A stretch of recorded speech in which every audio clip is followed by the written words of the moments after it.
Welcome, paranormal enthusiasts, to this week's episode of Creepin It Reel, here on the Coast to Coast Entertainment Network, where everyone comes for their paranormal fix. Real people, real stories, in real time. So glad you could join us for some ghostly gab. I'm your host, Eleanor Wagner.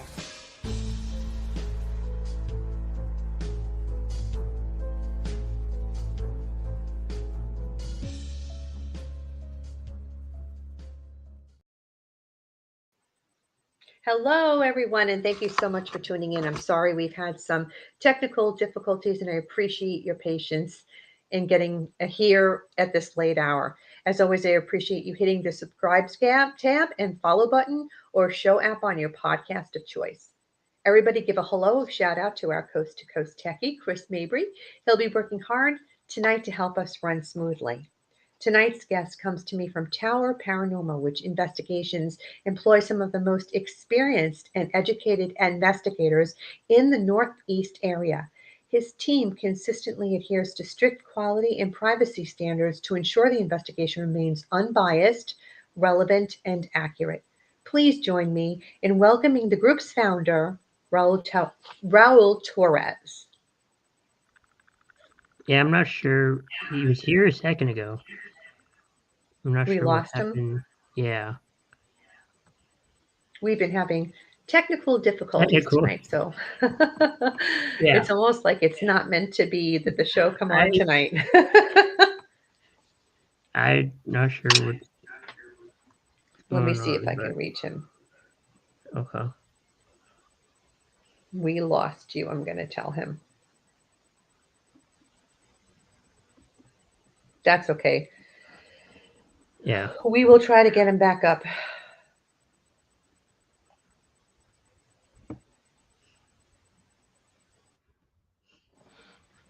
He did say he was experiencing technical difficulties as well.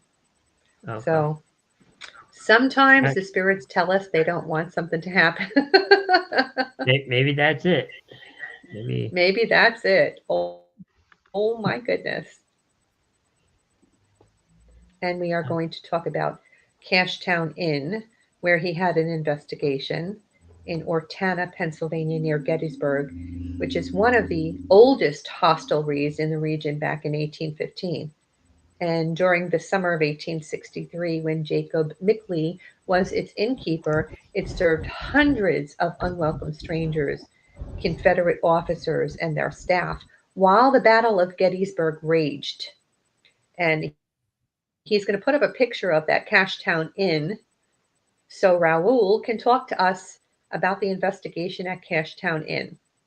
Before this, the inn was well known for its healthy neighborhood, pure mountain air, and daily bath from a natural spring which ran through its cellar where two giant brick ovens heated baked bread in abundance. Evidence of these ovens in the spring are still visible today. There's another picture where one can only imagine the haunting side of things at this location that housed many wounded and dying. And Raul's team had the opportunity to investigate there. How exciting. Hey, Raul, can you tell me about that great EVP from the location that you brought with you today? Tell about the investigation and what led up to the EVP catch that you mentioned. And you had some cool experiences that happened while you were there that weren't even recorded.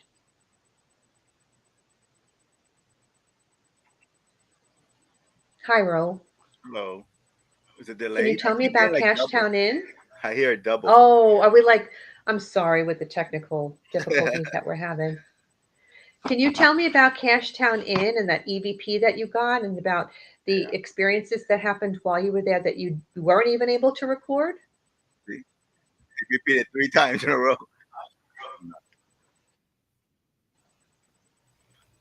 The ghosts are trying to be. I know. They don't want us to be here tonight. I know.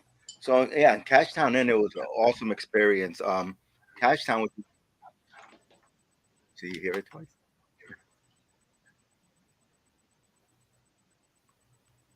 You're not coming in double with me. It sounds straight away when you're talking. So Yeah, there must be if you can something on my. like,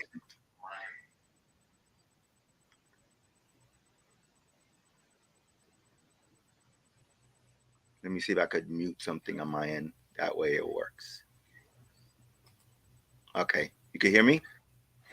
yep, great. Okay, good. So what I did was I muted the other side. All right. So yeah, Cash on It was is awesome experience. It's right outside of Gettysburg, and it's well known because of the story where the Confederates came in, and that's where they were hiding, kind of waiting to come in on July 3rd.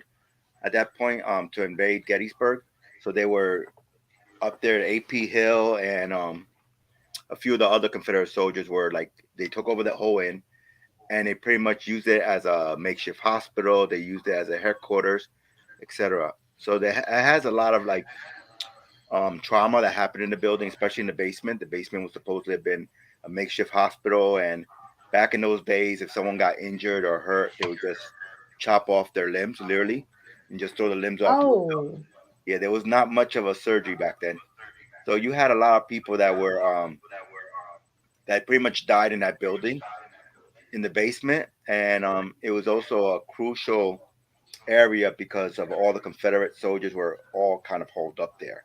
So it has a lot of history, a lot of energy that kind of stayed up in that building. So so let me just get into like so the first night I went there, I was feeling a little bit sick. I was under the weather, and so I didn't. I left all my equipment in the car. I figured I'll do it the next day. So it was a Friday night. I went upstairs. I went to lay down, and the next thing I know, I hear knocking at the door. So then I get up and I go open the door and I look. Nobody's there. So I'm saying, oh, maybe I heard knocking from somebody else. One of the other rooms got, and somebody knocked on one of the other rooms, and I thought it was my door. So then I went back to bed. All of a sudden, I hear knocking again at the door. So I get up, nobody's there. Go back to bed. The third time, I hear knocking. I'm looking underneath the door because you can see the light of the hallway on to see if there's any feet, but there's no feet. You see nothing there. So I was like, I'm not gonna get up. So I decided not to get up. Not even like 3 minutes later, all of a sudden I hear like a tapping on the right side of my bed, like a hard tap on the right side of the bed, right on the floor. Then I hear a tap in front of the bed, and then I hear another tap to the left of the bed. It sounded like very heavy, like either a stick or something being tapped. And then there was items on the dresser that were starting to move. They were shifted. You could hear them being shifted. And I was feeling so ill. I said, whoever it is, can you come back tomorrow? I'm really not in the mood today. I said literally like that, and it stopped, which was weird. Um, so then the next day I did the EVP, which you saw. That's the next day they decided, you know what? They pretty much were paying attention to me the first night, and I didn't pay attention to them. And I guess the second night they were like, okay, we're not gonna entertain you today, and they decided just to give me an EVP. That was the only message. So later on, I went to find out that other people had that same experience with knocking on the door and someone coming in hmm. and stepping around. I found out one person who's supposed to have been a medium saw a soldier with boots walking in and still walking around Oh, with the boots. So that hard tapping was supposedly the boots. uh And huh. that's because I was staying in a room that was supposed to be AP Hill's headquarters, AP Hill's office. So the story goes that there's soldiers that come back who died in Gettysburg, and they're coming back to report back to AP Hill or talk to him. So they come to the room looking for him, and they repeat that. So I had no idea because I'm from the city, so I'm not used to hearing Right. heavy set boots on wooden floors. But it was interesting to find out that that was the reason why it sounded so weird. It sounded like a snake walking around. It was because it was a soldier with heavy set boots. Oh, Um, I love that. so and I was upset because I was like, okay, the one day I don't bring my equipment with me because I'm feeling ill, and I left all my equipment in the car.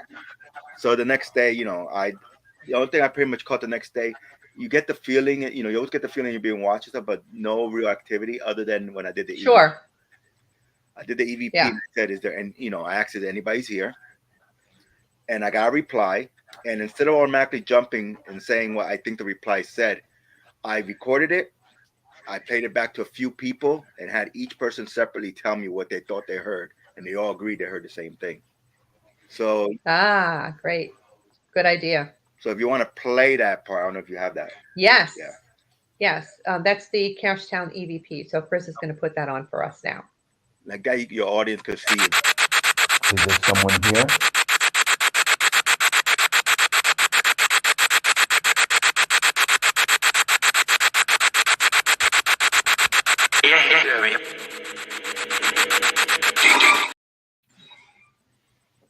So, Wow. so I wanted to make sure it wasn't some sort of audio paradora that you hear something and you think it's what you think it Sure. is. Right.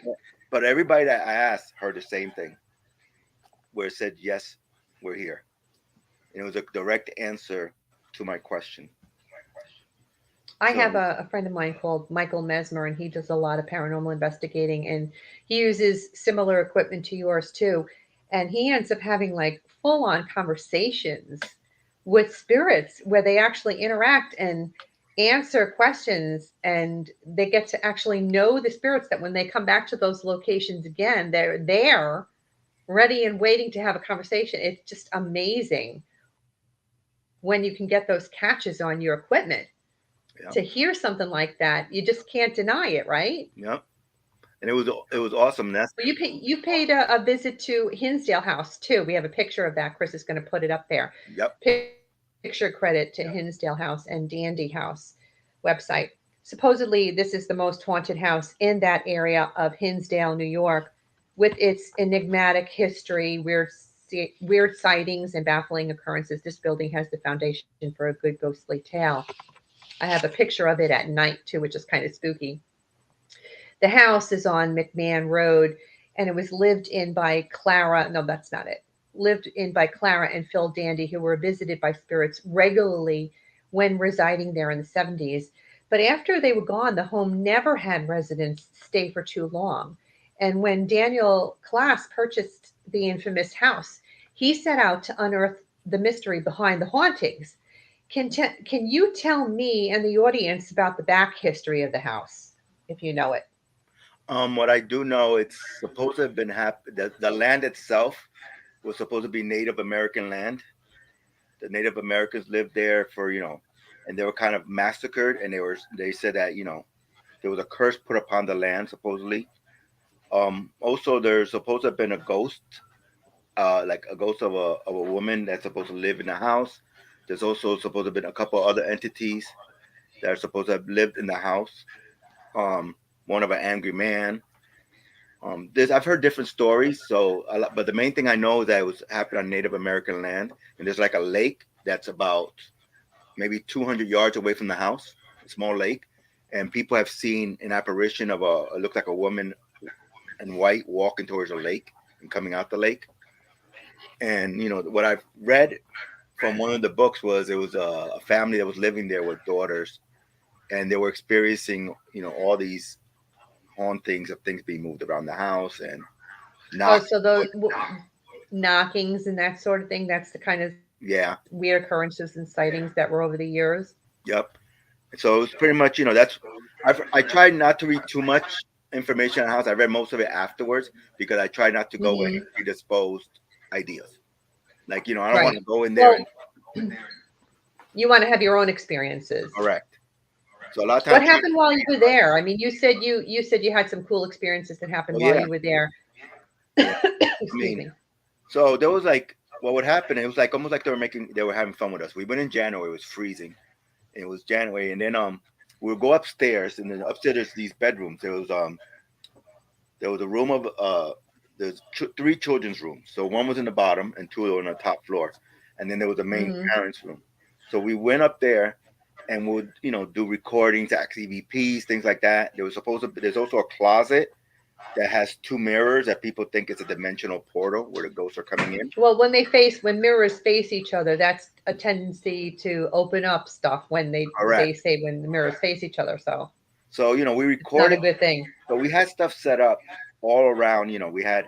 I had little, the cat balls, of course. I had teddy bears. I had different REM pods.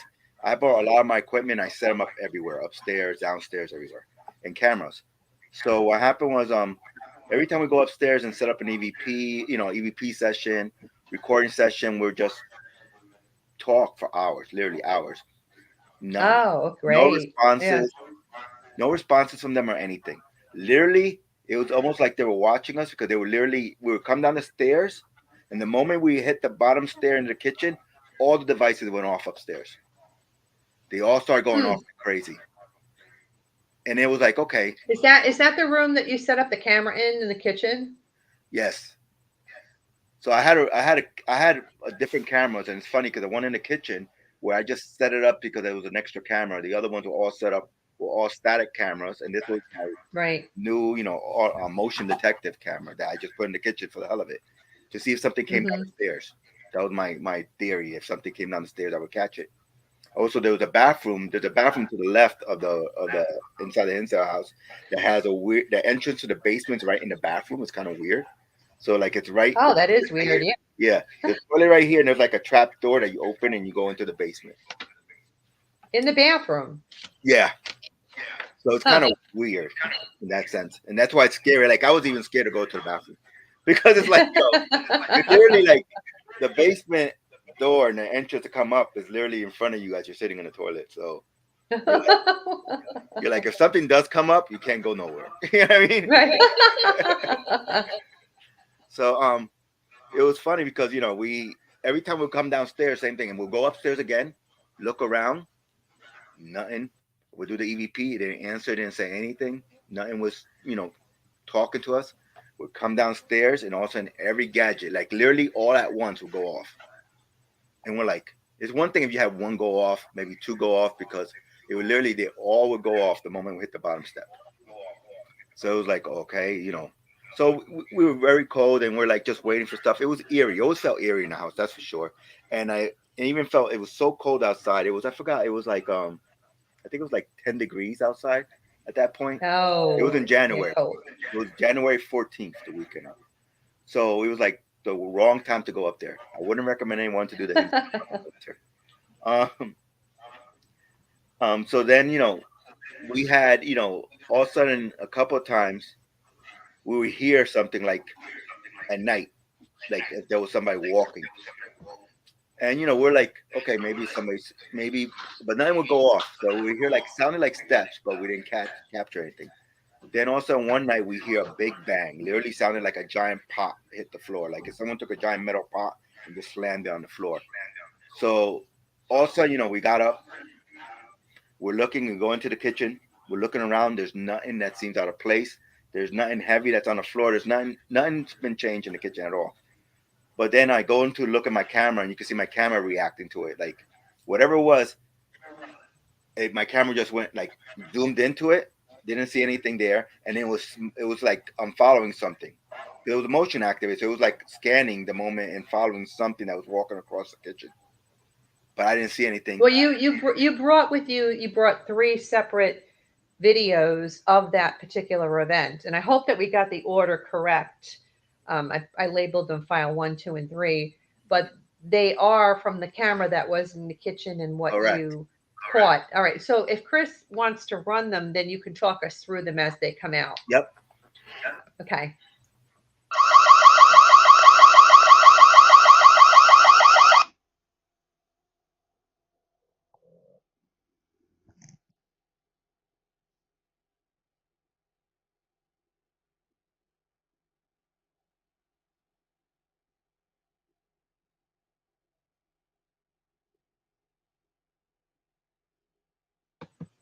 That's a pretty cool camera that you got going on there that actually scans the entire room.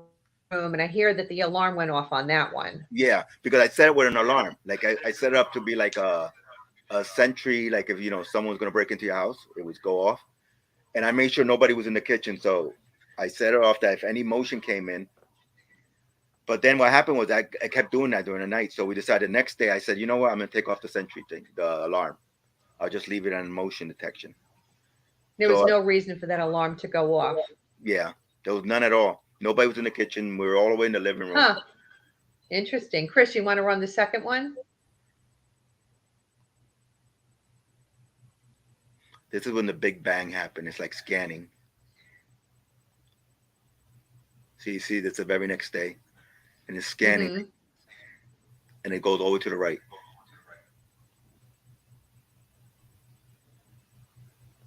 You see, and it's scanning motion only because it's not set up to do like an automatic scan where it goes all the way from right to left. Because this is the center point Yeah. right now, so this is set up to look towards this table and toward this area.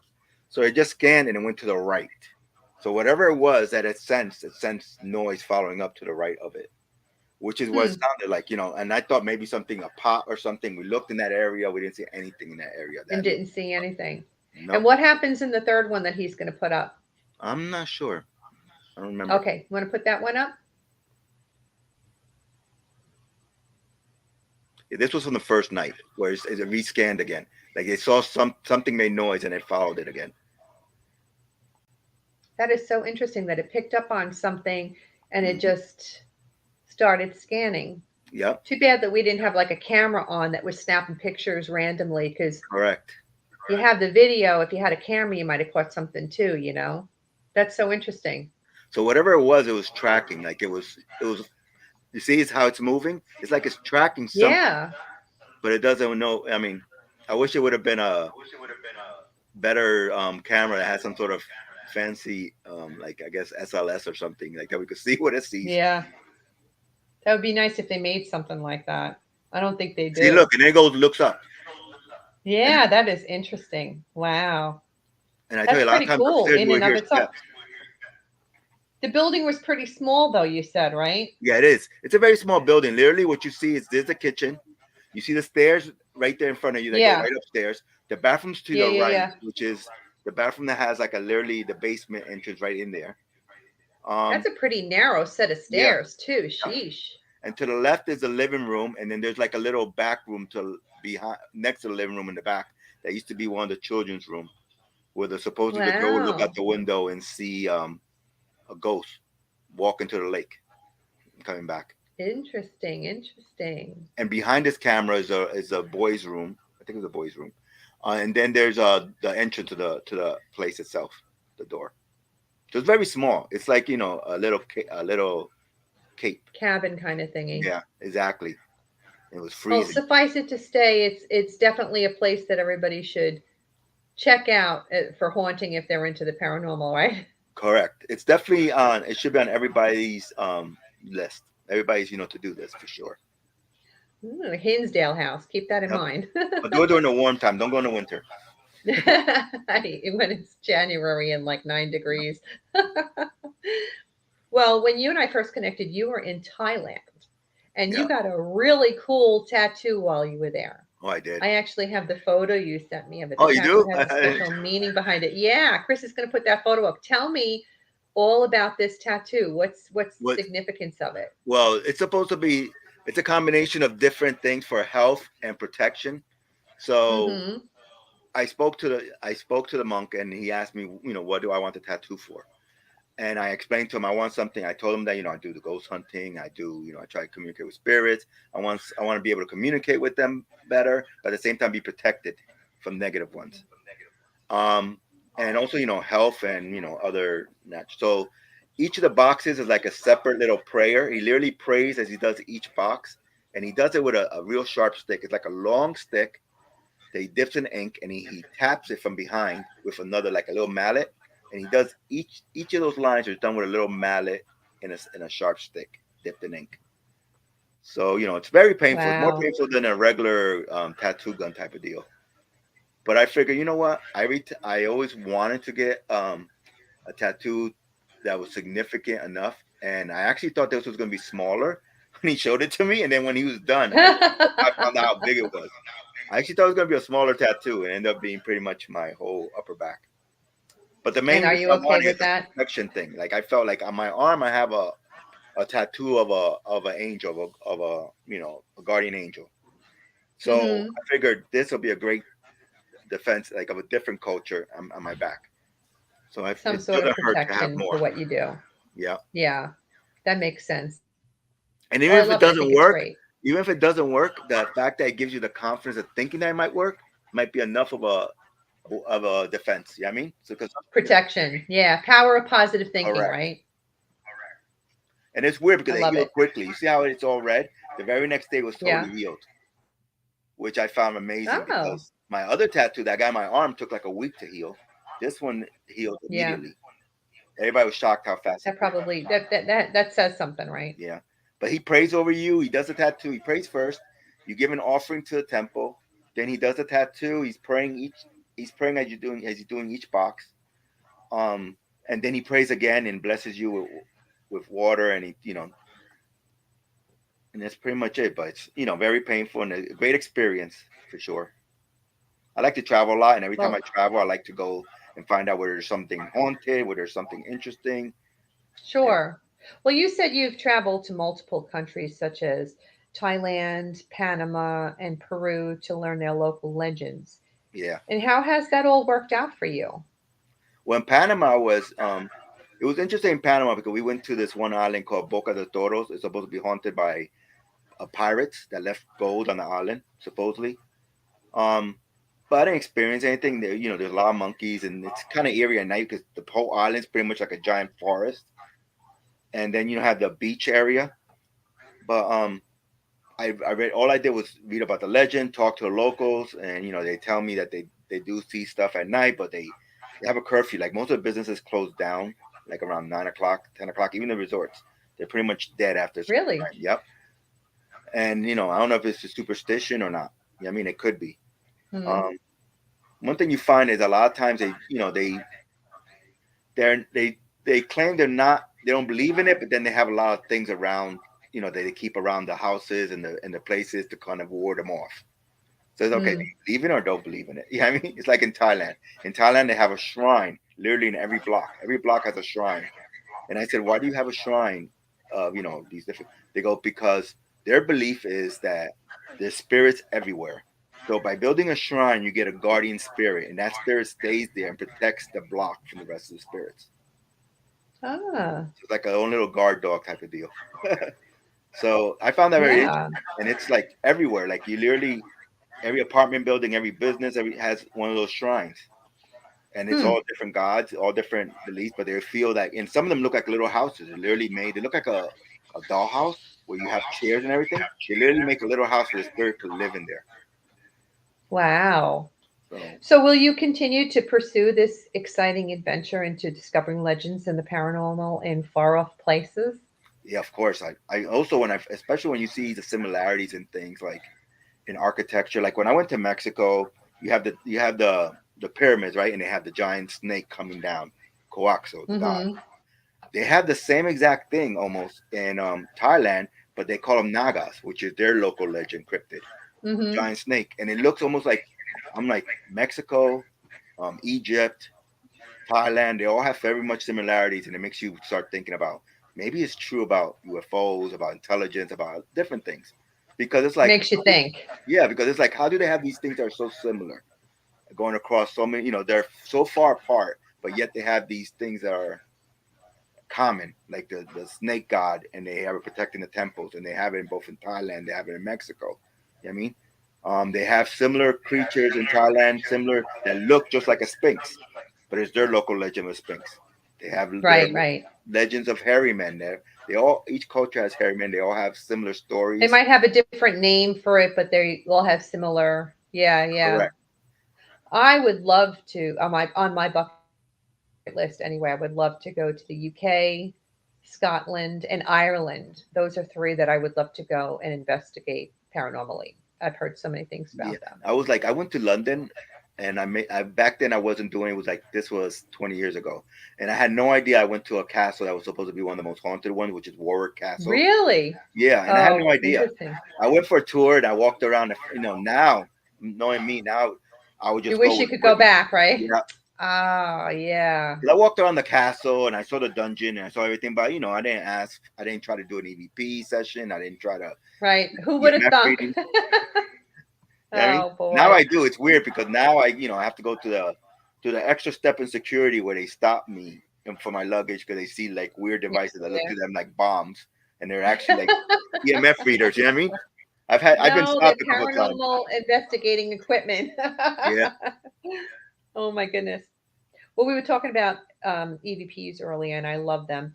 When my team gets one, we're so excited.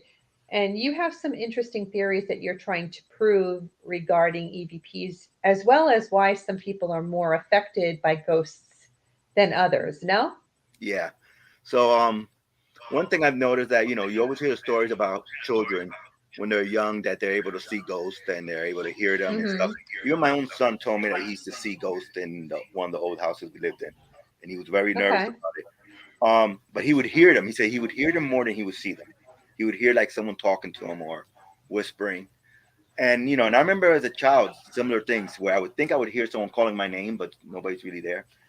And then later on, I found out, you start reading about how they have what's called the mosquito app, which is something that they put on people's phones. Teenagers and young adults are the only ones that can hear it. Because when you're young, Really? yeah, it's called mosquito app, and it was originally Ah. started. I looked it up how the original started. It was started. I actually wrote it down by a guy named Stapleton, who created. He learned that when he was a kid, he was going to where his father used to work, and he hear everything real loud, and the adults used to wonder why did it sound so loud to him. He later on found out that at the frequency of 17.4 kilohertz, they call the mosquito sound, when you're a young adult and a child, you can hear it. It sounds loud to you.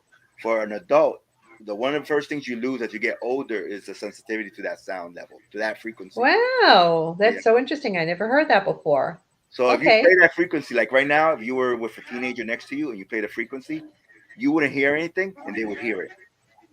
So kids learned about that because what happened was in Wales, they used that as a deterrent for teenagers staying in the park. So in Wales, talking about Wales, they used to set up these speaker systems all around the park that would just play that mosquito sound and would keep Mm-hmm. the young kids from staying in the park late at night because it would be a loud noise to them and irritate them. And that's the Oh, that's reason. funny. And then the kids found out That's a about good that. deterrent. Yeah. Then the kids found out Oh about my that, goodness. and one of the kids, or they don't, he's the guy that created it. It's not sure how they figured it out because he said it's not recordable because it's such a weird frequency. They figured it out and they start putting it on their phones in order for them when they get messages in class, instead of getting in trouble for hearing a beep beep real loud that the teacher would pick up, they get Yeah, the yeah, little yeah. buzz and nobody can hear it other than other students. So they will Huh. all know that they got a message and they will look at their phone They were knowing. wise to it. Yeah. Oh my goodness. So That's this is. interesting. I've never heard that before. That Yeah, is because so adults can interesting. listen. Yeah, you can hear from 20 hertz to 20 megahertz. And as you get older, you lose that range of hearing. So, one of my beliefs is, and this leads to another quick side note. One of my beliefs is that as a spirit, when they're trying to communicate with you, remember, I believe that spirits use up energy and they need energy from people and from objects and things, that their energy may not be enough to pass that sound barrier to that level unless they are able to absorb more energy from someone, like to raise their amplification. So you may get voices where certain people can hear it because it's low enough, but it's outside that range, but they still have the sensitivity in them to hear it. Because some adults still Hmm. keep that sensitivity. They still able, Right.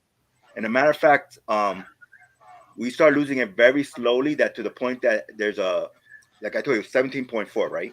But if you go to 18.9, 18.9 is a low enough frequency that would cause people to think that they're being watched and that they feel that someone's looking at them and watching them.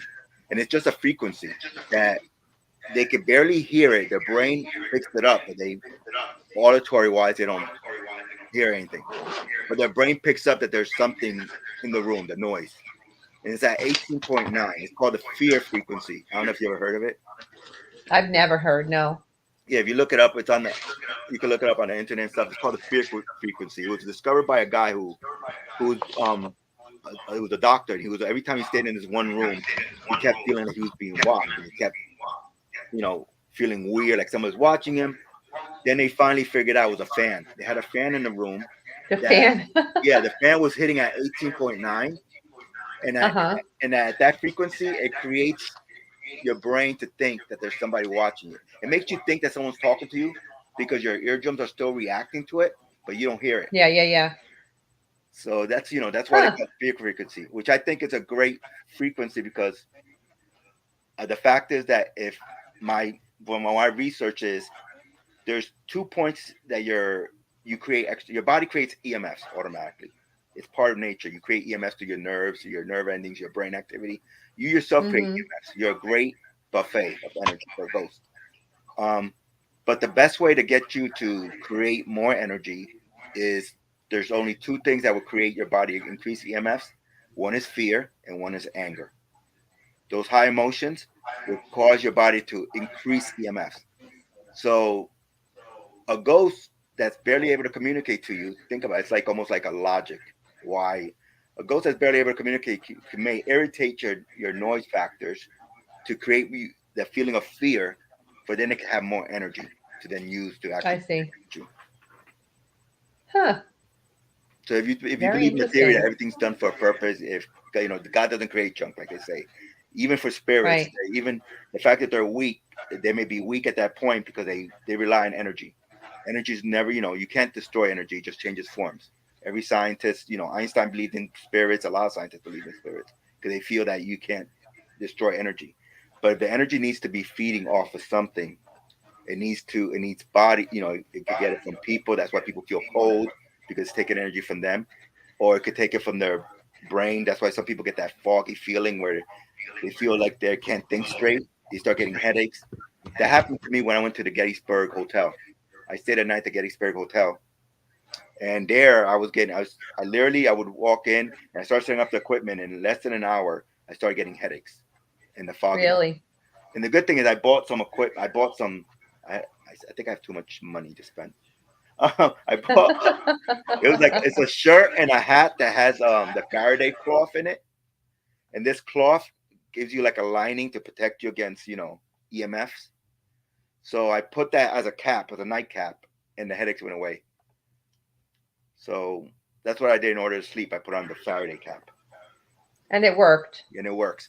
Because what it does, it acts like a Faraday cage. It doesn't let signals come in or out. Right, right. So if you put it over an EMF reader, or you put it over a microwave device, or a router, it blocks the signals from coming in and out. Huh. So I had it's actually there's a company called Lambs. I'm not a sponsor of them. I'm not. So you call that you call that a Faraday Yeah, Faraday. it's like a Faraday cloth. You could buy them. They Uh-huh. sell Faraday cloth. They sell Faraday. They sell Faraday tape, and they actually sell Faraday paint. You could paint your Oh, basement, really? your room, with this thing that has bits of silver or something in the paint embedded. And if you paint your room, it will cut down the signals. Like you can't get signals Ah, coming in or out. It's called Faraday. interesting. It's famous for the Faraday cage. You've taught me a thing or two. I didn't hear about that either. Mm. That's very interesting. So that's why when you get your batteries drained and people, that's something that people could do. For example, I saw Yeah, episode the other day on TV with one of the shows, and they had three cameras, and each camera started getting drained one by one as they're walking down, and they were down to their last yeah. camera. Well, the best way to protect that at that point is to put the Faraday cloth. If you get a Faraday cloth and you put it over your camera could still videotape and stuff, but they won't be able to drain energy from it because they won't be able to get the EMF Oh, pull from the battery. You know what I mean, wow. I never knew that before. I'm gonna have to try that. they actually sell it for people like to prevent people's cars from being stolen because when you use your key fob, some thieves Yeah. actually copy the signal from the key fob and then they use that to get into your car. So now they actually sell Really? these little purse things that you put your key fob in at night, like that people can't Yeah, copy yeah. your key fob. Like an Wow. RFID protection, same thing, same um on the same line of theory. Imagine that. Wow, I didn't know that. That's interesting. Yeah, that's a good thing about I've that's what had this. I think that I'm sorry. Go ahead. ghost hunting and stuff is just a matter of science catching up to paranormal. You know, right now it's paranormal because we don't. It's Trying not to normal meet for us. somewhere in the middle. Yep, we just need to Yeah. get science to catch up. There was a lot of things that science, Mm. people didn't believe in. People thought the Earth was flat. People didn't think we'll ever get to the moon and things like that. It all became science was able to figure out ways of doing all this stuff. Um, so I believe it's just a matter of time that eventually, and that's why I look at it more in a scientific way. I'm always trying to say, okay, why do people capture voices? Why do people, for example, the reason a lot of these popular recorders like the Panasonic DR60 It's a very popular recorder. It's an old recorder that people love. They sell it for on eBay for like $3,000.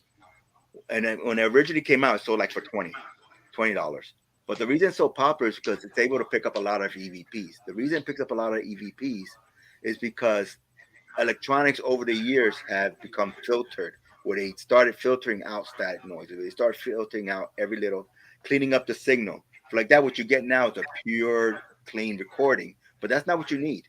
You need a recording that's picking up everything, static, noise, wind, everything at once. Like that's able to get these messages that are coming down in, lower frequencies or higher frequencies or coming down. Because when ghosts are talking to you, they're not talking to you from a studio room with a fancy speaker in front of them. They're talking to you, Right. from whatever method they're getting reaching you, and they're affecting your device and they're communicating to it. That's why like things like white noise, which Ron Yacovetti uses a lot. White Yeah, noise, yeah, yeah, yeah, yeah. I know, Ron. Yeah, yeah. those things help. Why? Because they create that dirty noise, the dirty noise that's needed to help them form the words. So that's a He does some amazing work. I've had Ron Yacovetti on the show before, and it's really interesting. oh, he's awesome. This new technology. Him Yeah, and this new Lourdes, I love their technology is, stuff. So yeah, very amazing. so I think that's the reason why these devices like the Panasonic DR is so popular is because it records dirty. It's not a very finely tuned device, so it picks up more voices. That's why it's very popular with ghost hunters. Same thing with the Hmm. old cameras. The reason old cameras pick up stuff that the new cameras don't, for the same reason. The new cameras have been over filtered, over cleaned. They make sure that every little thing has been cleaned. That's why when people take pictures with Polaroid cameras or old cameras, they're able to pick up more ghost images. Why? Because it hasn't been overwritten. For example, a modern camera might see a ghost image and wipe it out and clean it, thinking that's Hmm. a bad signal. And that's exactly what you might want to see is that bad signal, because that bad signal might be the ghost trying to form an image. Same thing with sound. When you have a recorder that's too modern and it hears like static and lines where we might hear word being said in that static, it's going to clean it up and it's going to give us just a pure word or whatever it's been directly recorded. That's why And that's you'll why be they able should to start hear. making old equipment again, just for ghost hunters. Right, right, right. Wow, that's cool. I've had this discussion before with many a paranormal investigator, and I've openly expressed my opinion as well. But you told me you have strong opinions about the ghost shows and their teams out there. I'd love to get your take on it. For example, like Zach Bagan's Ghost Adventures. How do you feel about that? um, he may have started with good intentions. Like, if you ever watched his very first episode when he first got into it, it looked real. But after a while, it became, I don't know, he became more of a showman. There's always an episode doesn't pass where someone doesn't get possessed or pushed Ah, across a room or something. Every episode, it's like, okay, who's gonna get possessed? If it's not him, it's gonna be his one of the camera guys. There's always someone getting possessed in every show. There's always someone who gets scratched in every show, and I'm like, wow, these guys, he automatically gets all this great attention, and he gets, and all of a sudden, for some reason they're able to detect the ghost, and at the same time they're very weak compared to the ghost because they always get possessed by the ghost. So it's like I right. find it, and it's like bad theatrics to me. It's like they're like bad acting of ghost hunters. Like if someone said, "Let's do a movie about ghost hunters," and use the worst actors you could hire, that's what I look at the show. You know what I mean? That's why when he bought that house that was supposedly possessed by demons, the demon house. I remember if you Hmm. remember that in Indiana, and then he Yeah. destroyed it. I think the reason he really destroyed it, to be honest, was because he wanted to make sure nobody else could go against his Debunk them. debunk him exactly. So he wanted to make sure nobody could debunk him. So he got rid of the evidence. He destroys the house and said, "Oh, I got rid of it because it was evil and that was the only way." No, he got rid of It it was a because good nobody show. It was a good showmanship there too. Like, correct. the people are gonna tune into the whole destruction. Yeah, exactly. Like now he's doing a whole special about the Dybbuk box, and now he's created a story. He made it almost like into a comic book. He's created a story that there's like 9 other Dybbuk boxes around the world, and if you unite all 10 Dybbuk boxes, it will bring the end of times. I don't know if you heard that lately in his newest episode. No, Yeah, this no, is the no, newest no. thing now. The Dybbuk box, where Oh, okay. the story about the Dybbuk box, where the guy supposedly got this at a Yeah. estate sale, gave it to his mom. His mom had a heart attack, Yeah. and so he sold it, and the kids went through all this stuff supposedly. Um, but now all of a sudden, you know, Zach and his research found out there was 9 other Dybbuk boxes around the world, and he's trying to find them. He says at the same time he says it brings the end of time, but at the same time he's going around trying to find them, and bring them together. Okay. You know what I mean? So these are things like Entertainment. it's yeah exactly. It's more like movie scripts, and that's Mm. and that's just one example. And then you have other shows that I'm thinking to myself. I've been doing this for over 5 years of investigating. Um, Before this, I've done it for years. Where I got into reading. I did more reading and research. And then in the last 5 years, I said, you know what?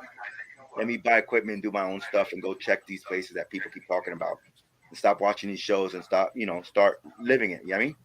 Those who can do and those who can't, just watch on TV, I guess. You know what I mean? So I want to make sure I Yeah. experience this and see if it's true. So, I've noticed these experienced people, like, they'll go into a room and they know it's haunted and they get scared and they're running for their lives, running down hallways and screaming. And I'm like, you've been doing this for 20 plus years and you're reacting like you've never experienced this. Isn't this why you do this? Not to run Correct. away from it. Correct. So when I hear something, I'm the opposite. It's like I hear something, I get up and I walk walk into the room looking for it. You see these guys, they're all nervous, Yeah. Yeah. overacting. There's always, That's what it's all about. they all act like Sheesh. ghost bait. Like they always say, oh, every group should have one person's ghost bait. You should have one person that's very scared, like that attracts the ghost to bother them because of the EMF they feed off of them. So, but on Yeah. these shows, it looks like everybody's ghost bait because they all overreact. They all, get scared and they're like, wait a minute, you just heard a voice, and now you don't want to stay in that room because you heard a voice, but you're a ghost hunter. Exactly. Yeah. Yeah. Exactly. And there's certain shows. I've written some controversial stuff, like why a lot of these shows are not as diversified as they should be. A lot of these groups, and the ones that are, the one that was is like the Ghost Brothers, all African Americans, and they're popular because they're all African Americans. You know what I mean? Doesn't mean that they're ghost Yeah. hunting any better than any other ghost hunting group. I actually like ghost hunting groups that are different because not so much for the people, but for the way they do things. For example, I don't even think Ghost Brothers is around anymore. I think they're off, aren't they? yeah, I think maybe I've seen them a What couple of about times Ghost places. what about Ghost Hunters with Grant Wilson? You know Mm, that one? yeah, I mean, I've watched that one. I've watched the one with Halls and Wilson and all of them. I watched it from the original. There was a lot of Mm-hmm. backstory. I can't even repeat it. What I've heard rumors of why it disbanded at one point and banded again.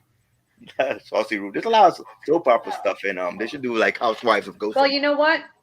I mean, I never, if somebody would have told me 5 years ago there's paranormal drama, I would have said, no way.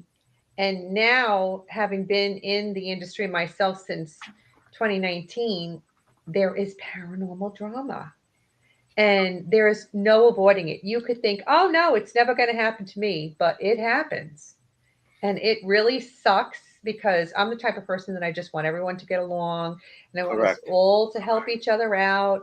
And, it's all about the spirits and helping them and helping the people that have to live with them and then helping each other to grow. And then you got the paranormal drama. And And you have a it's lot of it's like I'm paranormal back in drama. it's like I'm back in high school again. It's like Yep. grow the f up, like get a life. We're in this together, and you're trying to make it like somebody's trying to be better than you, or somebody's trying to Hmm. make money off of you, or whatever it is. I mean, I'm not. First of all, I don't make a lot of money at what I do. Writing books, I write books, yeah, but I don't make a lot of money at it. Having two podcasts, I don't make any money at it. Hmm. But everybody thinks that I'm this rich person, and I'm not. And it's like I'm not in it for that. I don't. It's all about the experience and helping spirit, but there's still paranormal drama, and it really, really Yeah. Even like going sucks. back to like Ghost Adventures is one thing that you brought up. Ghost Adventures. Remember, it used to be two people. Zach and Nick Groff were in the same show originally. Hmm. That they broke up from paranormal drama. Like it was like they both got possessed every other episode, and I figure eventually someone says I'm the main guy in the show. No, I'm the main guy in the show. That's terrible. That's They, that's terrible. so they split up and make their own shows. It was And yeah, and one is doing well, and the other one's not so correct. much, right? Or What about Kindred Spirits, I Amy actually like Bloney, Kindred and Adam Spirits. Berry? I like Kindred Spirits because of the method they use. It's the one girl usually and the one guy who's more of a technical Yeah, guy. He follows her around. Very similar to this other show that has like a detective and Dead Files. You ever watch Dead yeah, Files? yeah, yeah. I like Dead that Files one. has a Yeah, psychic and it has a detective, and the detective finds out information on his own. Supposedly, I don't know how true it is. He finds that information on his own and then right. matches it up to her, and they coincidentally they Yeah. match. I really don't think it's I true. like to believe that it's true. I Yeah. know it's entertainment purposes, but I like to believe that it's true. So I like those shows where they're doing things differently. I actually liked what's it Ghost Raff or Raff Brothers? I forgot what the name of the show was. It was these guys in Tennessee. In every episode, they were trying to create like a device to capture a ghost.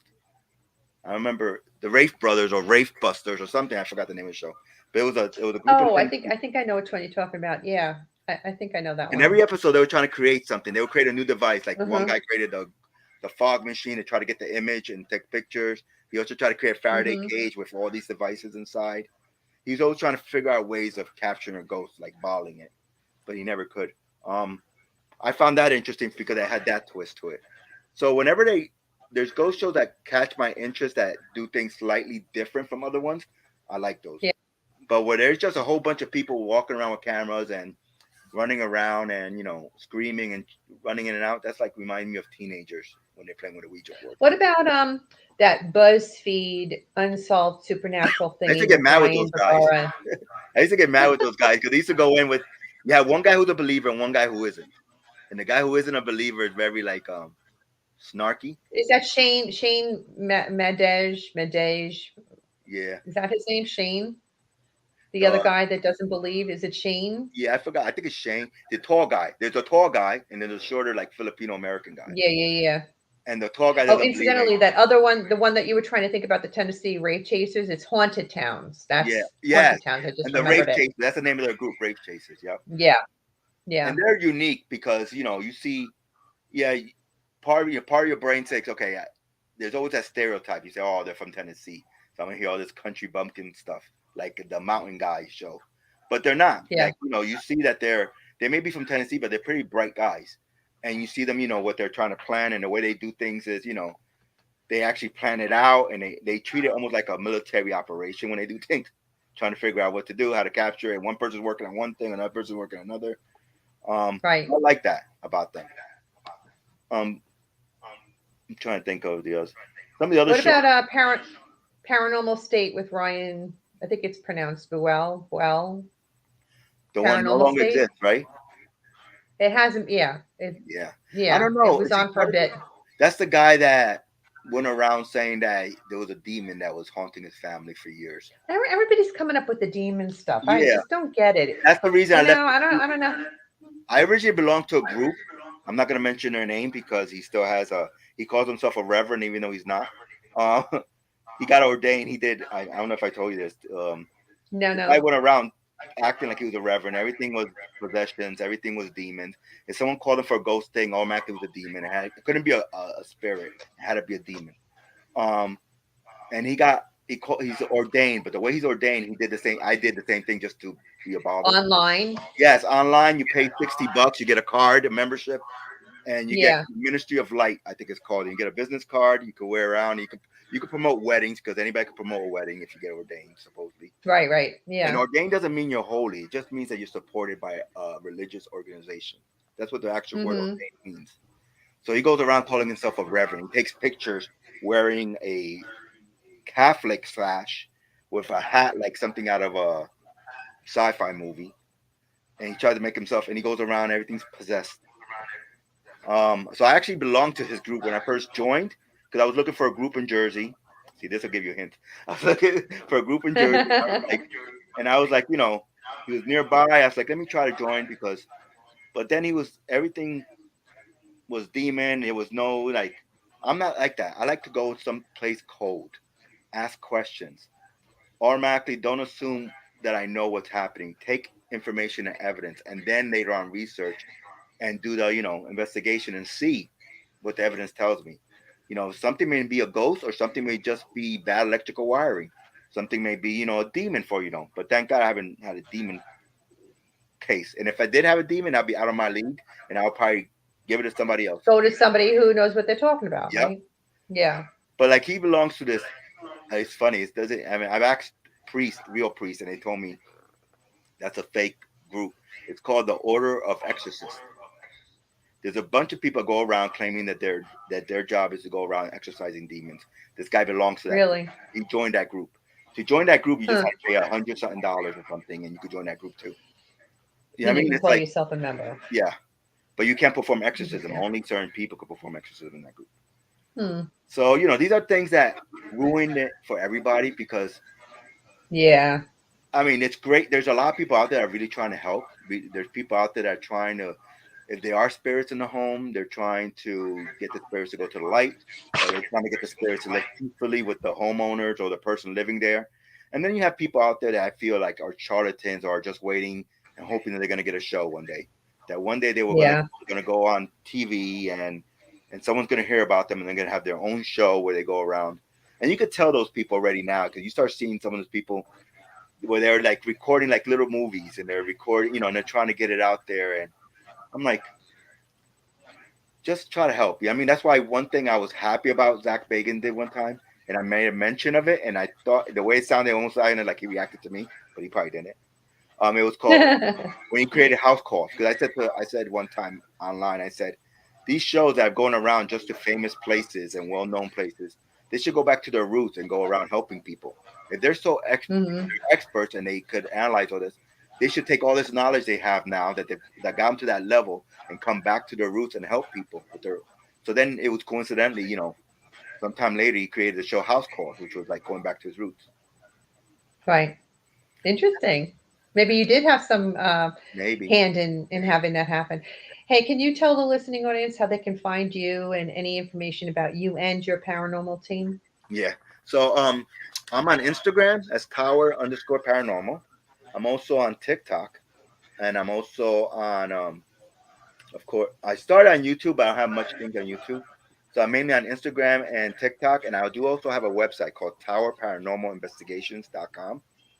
Um, and I'm always working on the website, and right now I actually have resources for people that may want to look at things. Like, for example, I have resources where it tells them the top haunted places, UFO sightings, and Bigfoot sightings. I have like different resources because I made the website more to not only help people reach me that need help, but also to help fellow ghost hunters if they need information and data and a database. Since that's my day job, I work with databases. So I started doing this on my website. And how do you like the whole TikTok thing? Um, I just use it as an extra avenue of communication to reach people out there. Um, And you say you're Tower Paranormal on TikTok? yeah, I'm Tower Paranormal. I have a link. If you go to my Instagram account, on my Instagram account, Yeah. I have a link tree, and the link tree has all the links. And it's Power Tower or Tower Paranormal? Tower Paranormal. Let me try to find my Okay. TikTok. Because I want to look for you on there. I think we might be friends already, but just in case. Yeah, I think I've sent you Because things. I'm getting into the TikTok thing too, and I'm trying to. I found you. There you are. Okay. I just followed you. Yeah, it's interesting to watch other people's um, paranormal videos and paranormal finds. I really do love to compare and learn from them. So um, keep on with that TikTok. I know that people are struggling to get it on and running, but if you keep at it, you do reach it finally, I think. Yeah, and it's good. It's video that people could follow quickly. They attach to you, and they could follow your Yeah, it's quick quick. videos. Yeah, it's quick. You're right. And it has a lot of built-in Absolutely. tools. So it's something that you could do on your phone. So sometimes when you're in an Yeah, investigation, you come out, and a lot of times you spend all your time going back home and doing on a PC and trying to edit everything. This you could do quick edits on your phone and send it out to people. exactly. Well, Raul, thank you so much for coming on today. This is so interesting. You really taught me a thing or two. I had no idea. Pretty much everything that you were talking about tonight, I had no clue. It was very interesting. And I hope you will come back again sometime in the future. Hopefully, I'm planning to do a lot more investigations this year, and hopefully I'll find some great evidence I could just show to your audience. I would love it. Keep in touch, please. Will do. And thank you, Chris, for being our tech me person today. We couldn't do it without you. The listening audience, if you'd like to listen to this week's episode on my other show, it's called Eleanor Wagner Strange and Scary World Podcast out of the Paranormal UK Radio Network, which is available wherever you get your podcasts. And if you like to read books, you might be interested in reading mine. You can find the links to them on my website, authoreleanorwagner.com.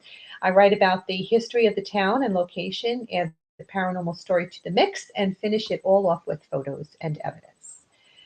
Viewers, tune in on Thursday, February 16th, when I'll be interviewing another exciting paranormal team who will share their investigations and evidence at 8 p.m. Eastern Standard Time. And stay for a while and listen as Alexander Nakarada's soundtrack takes us out. I hope you've enjoyed this little journey down my own personal nightmare alley. If you're one of those people who experiences the paranormal and has stories of your own you've been filing away over the years, I want to hear about them. And if you're a part of a paranormal investigative team, even better. I'd love to have you on my show. Got a questionable photo? Send it in. Would love to have an open discussion here amongst the professionals. Reach out to me at authoreleanorwagner@gmail.com. Enjoy our soundtrack music, Headless Horseman by Alexander Nakarada, promoted by freestockmusic.com. And remember, no ghost story is better than a real-life ghost story. Until we meet again, make sure you're creeping it real.